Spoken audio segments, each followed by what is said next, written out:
guys, so this is actually the number one video that I've done for my subscription. I'm going to have a mountain of topics. I'll try and keep them in theme. So just to get started, this is really me putting myself out there, trying something new. So it really is quite daunting to talk in front of a camera. Even if it is about something that I know quite a lot about, it's trying to keep you engaged. So feedback's going to be really important. Hoping that as we go along, that we're going to get a little bit better in terms of quality of like what I'm actually giving you in terms of like camera quality, audio quality. I also have some neighbors playing some music very loudly at the moment. So things that we can do to rectify that. But at the end of the day, if I don't start doing this now, I never will. And that's just another excuse that I could be coming up with to stop doing the things that I want to do. So that's also in theme with a lot of things that we want to talk about further down the track. So I'm going to try and keep these videos as short as possible, but informative as possible. So I'm thinking anywhere between 10 to 20 minutes is perfectly good in terms of like attention span, and just without rambling too much as well, other than this first video because it's my very first one. And then maybe one day it'll turn into a bit of a podcast where then it can warrant like being a little bit longer. So for the moment, we'll try and keep it short and sweet and grow from there. So I think the very first topic I'd like to get into is something that people bring up all the time, especially with like what I do as a personal trainer, which is motivation. So how do you get motivated? Well, no one can motivate you. That's something that has to come internally, so from within yourself. So when you set yourself a goal, there's something that motivates you to do that. So let's just say we'll use something really obvious, like when you go to work, right, to earn money. The motivation is getting the money, earning the money, so you can pay bills, so you can do whatever you want to do on the weekend, so you can live a comfortable lifestyle. That's your motivation, because if there was no motivation for working, you wouldn't do it, would you, right? So we're going to talk a little bit about that. Now, I think the best way to look at it is to not think about it like you're running away from something. You're running towards something. So when you set a goal like, I want to lose 10 kilos, and you're thinking to yourself, like, I hate how I look. Like, I think I'll be happier if I lose 10 kilos. And when I fit into this size 10 dress, like, that's what I want. I want to do that again. It's kind of like if you get closer to that goal, get to the 5 kilos to 6 kilos, getting closer and closer, you might even start to lose a little bit of motivation because you're like, well, I'm getting pretty close. Like, it's kind of a slack off for a week. And then a week becomes 2 weeks.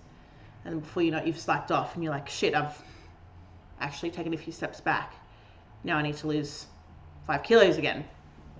It's because you're running away from something rather than towards. So looking to making it more of like a journey, which, as corny as it sounds, is really what it's about, especially when it's something that's sustainable. So again, with the like 10 kilo goal, what do you do when you've lost to 10 kilos? Most people, generally speaking, are going to be like, oh, well, we've lost to 10 kilos. Cool. Stop going to the gym as much. Stop watching what you eat. Stop looking after yourself. Before you know it, the kilos start creeping back. And then you get into that like yo-yo diet mentality.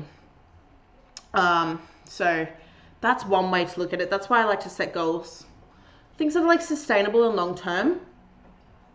So something that's like, I want to train 3 times a week consistently. And I want to be able to do that for at least 6 months. That might be as much as you can see yourself getting to the gym, right? But it's sustainable. You can absolutely do it. The only thing that's going to stop you from doing that is yourself. You could also say something along the lines of like, I want to squat 80 kilos. And maybe you can only squat like 20 or 30 kilos now. That's definitely like a longer term goal. And like things like losing weight when you're going to the gym often and you're changing things about your lifestyle, losing weight will probably happen as like an accessory, right? So it's just like a little plus. So you're like, fuck yeah, that's awesome. I've lost 5 kilos, and like I haven't even really feel like I haven't really been trying that hard. Like, just been going to the gym and watching what I eat. But at the end of the day, it's because you're aiming for that goal, you're running towards something, everything else sort of falls into place. Like your gym routines, your morning routines, your night routines, because you really give a shit about this goal, right? So it's got to be what you want as well, but that's just an example. I think the ultimate goal needs to be somewhat health related. So it absolutely is okay to have like an aesthetic goal, like if you do want to lose 10 kilos. I just think that needs to be like a little side goal of like the bigger picture. So health needs to come first. You need to respect yourself and set higher standards for yourself as well. So looking at yourself in the mirror and saying you hate what you see and talking badly to yourself and just treating yourself like shit, that's ultimately what's going to make you choose these goals that are like running away from something. So really need to like look deep and think about exactly what it is that you want, like, and find your why, like your reason for doing this is because X, right? With that, like setting standards, so like things like I don't have time. No offense, but it's absolutely like bullshit. Everyone has time. There are people who are busier than others, but you often find like these busy people are quite successful, right? Successful people because their time is scarce and it's precious, and they choose to spend that time doing something valuable to them, like looking after their health. So they might have 3 children and have a full-time job, but how do they get to the gym every day at like 4:30? I wish I had that motivation. It's because they set a higher standard for themselves, right? They're not like fucking superhuman. They don't have more hours in the day. It's not luck, right? So that's another thing. Stop attributing other people's success to luck, right? That's pretty fucked to think about it. When you consistently do that, you're devaluing what that person has achieved. And if you find yourself doing that often, there may be like a hint of jealousy there. Like, this person can do X, Y, Z, and these are the reasons why. Like, that it's just luck. Her husband earns more money. She has more time than me. Like, bullshit. Stop that. That negative self-talk, or that negative talk about other people, is the reason why you aren't achieving what you want to achieve. And that person is achieving the things that you want to achieve simply because they're doing the things that you don't want to do, right? They're setting their alarm at 4 a.m. every day while you're snoozing, and you keep saying you're going to the gym early in the mornings, but then you don't, and you snooze and you come up with these reasons. Oh, just like, I can't sleep, blah, blah, blah, blah, blah, blah. I can't get up in the mornings. It's too cold. They're just the things that you tell yourself to make yourself feel better for not doing those things. It's a justification. It's an excuse, right? And successful people don't do that, right? So that's another thing I want to talk about, is being a morning person. So I don't really think you're born a morning person. Like, it's not in your genetics, right? It's something that you just do, and it does get easier over time. And over time, I mean like doing it consistently for a while, like at least a few months. It's not going to happen in a week, no fucking way. It does get easier, right? Like, I've done it for a very long time, so it is just something like my body clock. I just wake up. Cool. Lucky me, I guess. But there are a few things I have to like attribute to that as well, because there was a period of time where for a solid 12 months I had chronic insomnia, and I mean for like every day for a year I had poor sleep. I had shit sleep, no sleep. It affected my mental health greatly. Like, I did not feel well ever. And it became very depressing. So like, sleep deprivation is a form of torture, right? It's a horrible thing. You really don't wish it upon your worst enemy at the end of the day. So to take the first steps in doing something, I went to a therapist to just talk about it, just to get the ball rolling. I went to my GP, he referred me to someone. I also started doing a few other things like listening to podcasts about sleep, like learning about it, educating myself about it, to the point where I'm quite passionate about it and I know quite a lot because I really give a shit about it because it's so important. It's super important. But what I had to do was come up with a sleep ritual. Something that I did every single night, consistently, exactly the same, whilst I was prescribed medication to help me get to sleep. That was just a tool, right? I'll get to that in a little bit, but I had to keep doing the same thing every single day while I was taking this medication till eventually I was taking less and less milligrams. I still remember the very first day I didn't take any medication at all, sleep medication that is. I did my ritual and I fell asleep like that. That's the whole point of any medications used to treat insomnia, right? There's something you're meant to be doing with it because it's a tool to assist you. It's not a long-term thing. And if you expect to take a tablet every single day for the rest of your life and do nothing else about it, then of course, if you stop taking that pill, you're not going to sleep. It's doing the same thing over and over again is insanity, right? So if that's something you struggle with sleep, first thing you gotta do is, at the end of the day, like I really think you should just talk to a professional. Go to your GP, talk to a therapist. You get 10 free sessions a year. Why not use it? And you might not even like the first therapist. That's pretty common. Sometimes you just don't vibe with them and you have to find someone else. But you've got to do something about it. Educate yourself. You have to make change.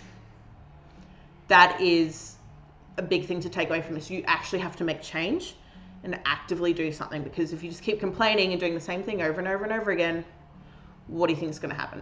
Sweet fuck all. So again, with that, a few things. If you just cannot get up in the morning, you have to do something about it. Move your phone away from beside your bed so you can't snooze. Put it on the other side of the bedroom if you possibly can. That way, because if you don't do anything about it and you're just allowing yourself to like make that excuse like, I can't get up, and you keep snoozing, then you're literally changing nothing. So have a think about that.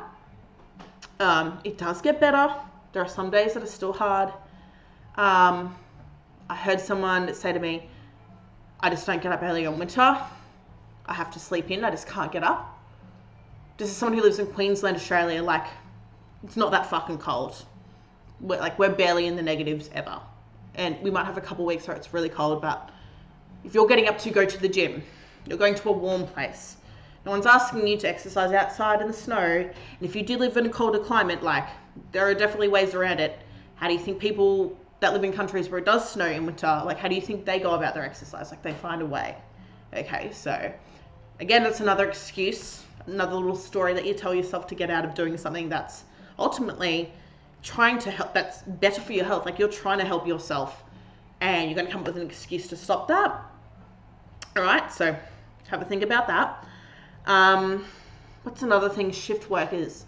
You can still have some form of routine even if your life isn't like routine, like you don't work 9 to 5 Monday to Friday, like your shifts change weekly, whatever. Most people that do shifts, like I'm saying most people, will have some form of roster that's like fortnightly or monthly.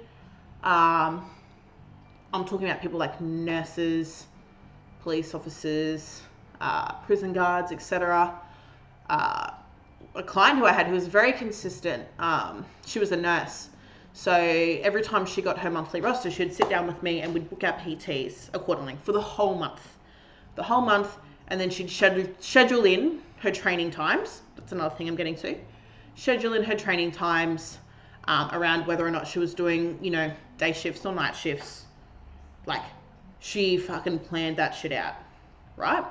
No excuse at all. She absolutely nailed it. And that's something I never really forgot, because I, in the past, had maybe done people a disservice by enabling them by being like, oh yeah, well, I understand. I guess it's really hard now that I think about it, I was a shift worker at one point, and I was very consistent at that time in my life with the gym. I literally just went to the gym as soon as I finished work every time. Didn't matter what time it was. I would just go straight to the gym because most gyms are 24 hours, right? Understandably, maybe if you don't want to go at like midnight, like if you don't feel safe, I get that. But you've got to find something that works for you. So if you've heard that saying, failing to plan is planning to fail, it is what it is. I don't think I could be much more clear about that. So trouble with motivation to train. You've really just got to find something that you like doing, that you don't have to feel motivated to do, that you can just get up and go to because you enjoy it. And even on the days when you don't want to, you'll know that you'll feel better as a result of doing that thing, right? So you've probably just been doing it wrong if you don't enjoy training, honestly. And by that I mean, if your idea of exercise is going to the gym and doing a HIIT workout and you hate that, then don't do that, right? There are plenty of different things. If socializing is something you enjoy doing, if that's a big aspect of your life, then you might want to do some form of group training at a gym or like at CrossFit, any of those types of places where like you'll notice it's a real community, and it becomes not so much about just the exercise, but being like, hey, I enjoy getting up early every day and seeing my mates and training together, and then maybe we have a coffee together afterwards or whatever. Like that's just the thing that you do every day and you love it. That might not be for you at all, right? You might just like to train solo. That's when like that intrinsic motivation is really important, like internally, like something comes from within, because you then don't owe it to anyone but yourself to get up and go somewhere. And that's when it's really important to really like what you're doing. Another way around that is to like get a PT. Financially speaking, that may or may not be viable, but even if that means for a shorter period of time, you can commit financially to like say, hey, I just need to get going. If I could just have 10 sessions to get the ball rolling and get myself in the habit and maybe get some sort of plan that I can move on to after I'm done with the one-on-one stuff. There are plenty of ways around it. Just to get going, then fuck yeah, do that. And I mean, at the end of the day, you realistically could do that, even if money is a bit tight. If you just think, hey, you know what, on average, it's $70 for a PT session, and I want to do 10. Ooh, shit, that's $700. Don't know if I could justify that. Maybe try bringing it back down to like 5. Yeah, actually, you know what, I can make that work. Most PTs will let you pay in bulk at a discounted rate. Book that in, save that dosh real quick, bam, pay.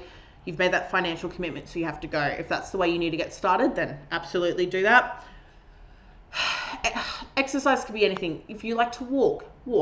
If you like to run. If you like yoga or Pilates, do those things. Like playing sport is probably another like really good one.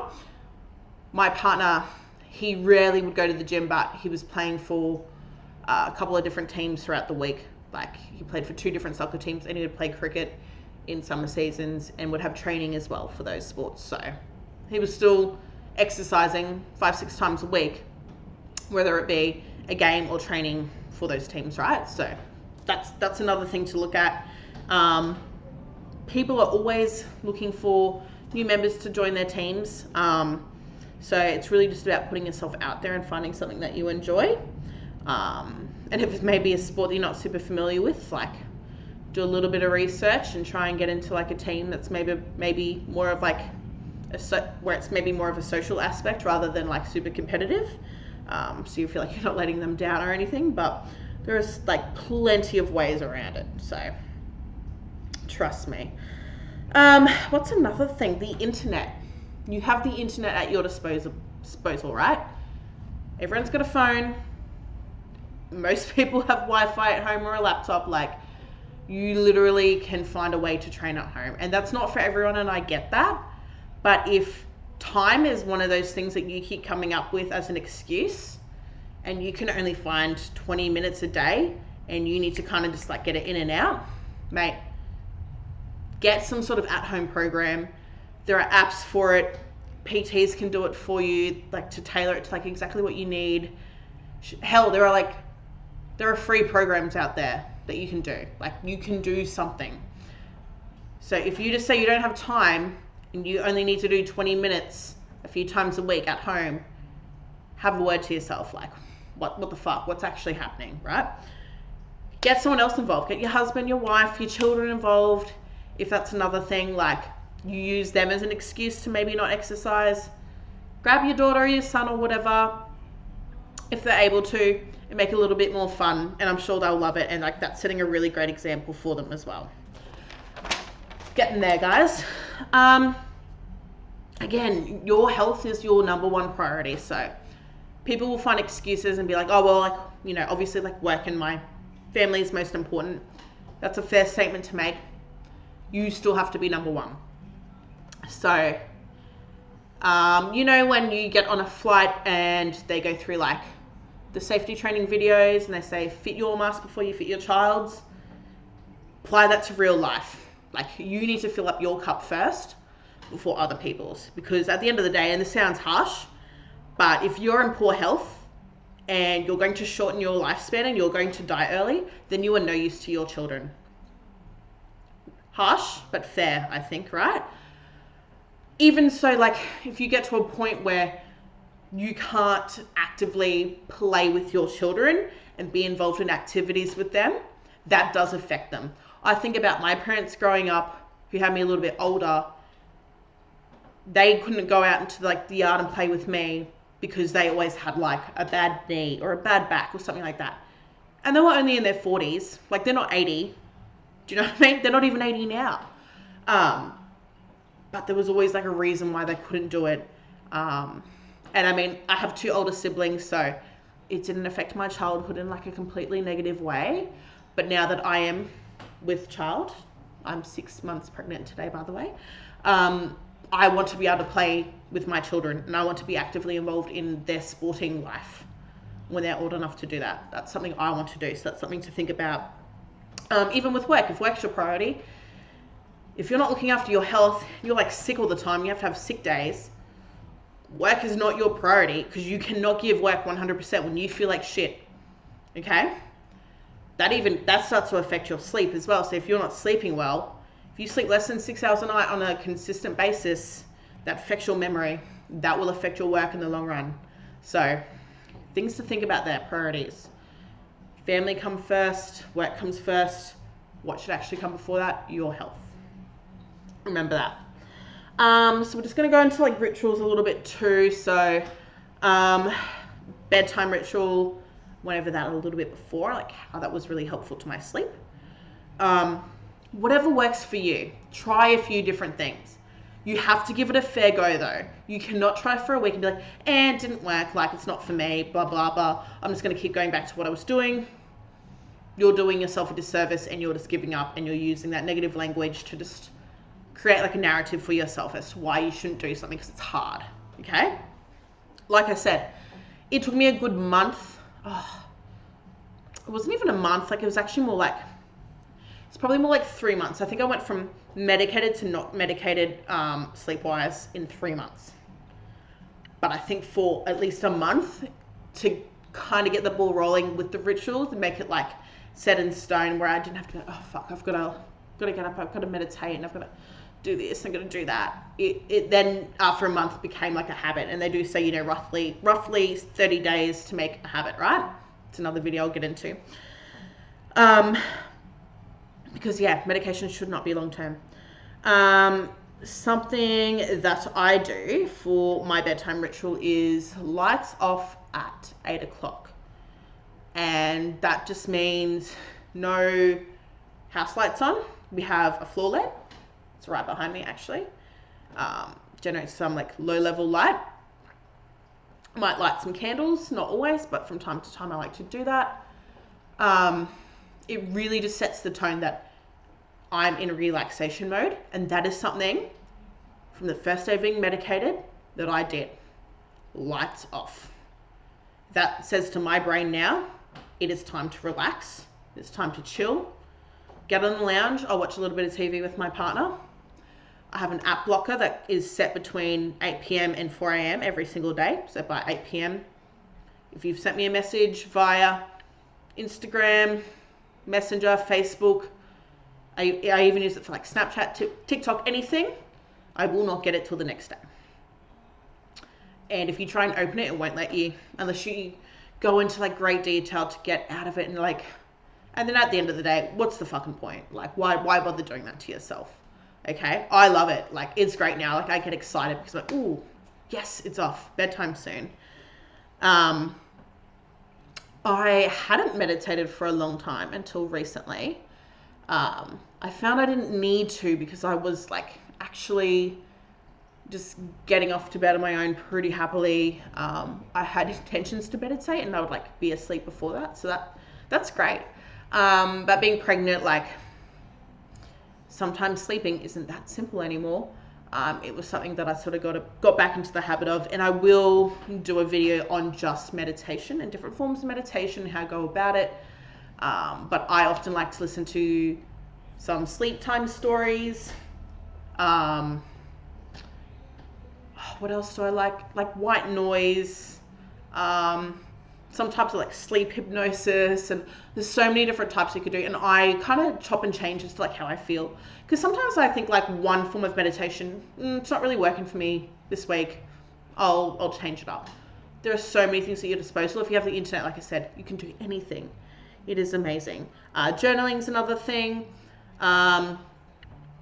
Whether or not it's like gratitude, like what you're grateful for, if you're manifesting, if you want to use it as like a brain dump to just like write down a bunch of garbage that's in your head, that's a great thing to do. I love doing that. I've gone back and looked at like what I've written. I'm like, that is garbage. That is absolutely garbage. What have I like? But it doesn't matter because no one else is going to read it. And it's literally just for the sake of getting this shit out of my head onto paper, and I don't have to think about it anymore. I go to sleep. I find that very helpful. What else? Like, morning rituals. That's another thing. So I do the same thing every morning. One thing I do overnight time that's very helpful for morning is I pack my bag. Bag's packed. Do I have my lunch? Yep. Do I have my like work uniform fully set up, ready to roll? Do I have my workout clothes ready to roll, like my shoes, my socks? So I'm not fumbling around in the dark because I do get up at like 4 o'clock every morning. I'm not getting up in the dark, fumbling around, can't find this, can't find that. At any time I fuck up and I don't do it, I will be late because I've ruined my routine. Or I put myself in a bit of a mood because I'm like, then I have to skip something. So I don't make that mistake anymore. But morning routines, getting up, moving that phone away from you, or if you do snooze, but you're okay, like you snooze a couple times and you still get up, you can still get shit done, that's fine. But know yourself and know where your fuck ups are and how you can adjust to that, right? I have like a big glass of water first thing. I take my supplements, my preggy supplements, have my brekkie, I have another glass of water. I sit down for maybe like 10-15 minutes. I try not to use social media during that time. I don't think it's the best way to start your day. I have been a bit guilty of that more recently, and I try and use the like excuse of like work, but you know, I get back to you through the day. Like it doesn't really matter. Plus, responding to people at like 4 a.m. is probably not the best time anyway. But that's another time where you can maybe do like a bit of like a gratitude journal, or just looking at your calendar for what's ahead during the day and making sure you're prepared and that you've planned ahead. Even just knowing, yep, okay, this is what I'm going to do for the day. Even if it's written in a calendar somewhere, it's in your phone. I think it's just nice, right? And most successful people, part of their morning ritual is exercise of some description. Whether or not you go to a gym or you do it at home or you go for a walk, whatever it is that you do, that should be part of your morning routine if it is possible for you. 110%. So another thing you could possibly do with that is like if you've heard of that Pavlovian response too, so it's like, what's his name? Pavlov's dog. He does that thing where every time he gives his dog a treat, he'll like, he blows a whistle? He blows a whistle, gives the dog a treat. And then he started to at one point blow the whistle and not give the dog a treat. And then the dog would start to salivate because it was like, hang on, like I'm hungry. Normally I'd be eating now. What is going on? So if you can start to like reward that good behavior that you're introducing into your life, that will become like a literal ingrained habit into your brain, into your body. It works the same way, like bad habits and good habits are exactly the same in the way that they're formed. It is consistent behavior over like a long period of time. So if you like had started your day with a cigarette every day for like 10 years, that's going to be hard to undo. But you started that bad habit by doing that every single day. Okay, so you can do the exact same thing with a good habit. You've just got to replace it with something else. So never forget that. If you have these bad habits that you find hard to break, just remember that if you start these good habits, they will also be hard to break. You just have to be consistent with it. The difference being that the good habits have positive effects and the bad habits have negative effects. So ultimately it's up to you what habits that you have in your life. So I think that's about it for this one. I hope it was helpful. I promise they will get better as we go along. I'll probably learn to speak a little bit slower. Everything will probably look a little bit prettier, a little bit cleaner, a little bit tidier, but we'll get there in the long run. So we will have themes for these. So as I make more videos, I'll make sure that they're all like categorized. So if you want to find a particular topic, you can just go straight there. Because if something doesn't really affect you and you don't need to watch it, then you can skip right past that. I'll try and keep them as short and as sweet as possible. And as always, like feedback is necessary. So if you want to know about a particular topic, let me know and I'll try and talk about it. Obviously within my scope, what I know and what I'm trying to actually give to you guys.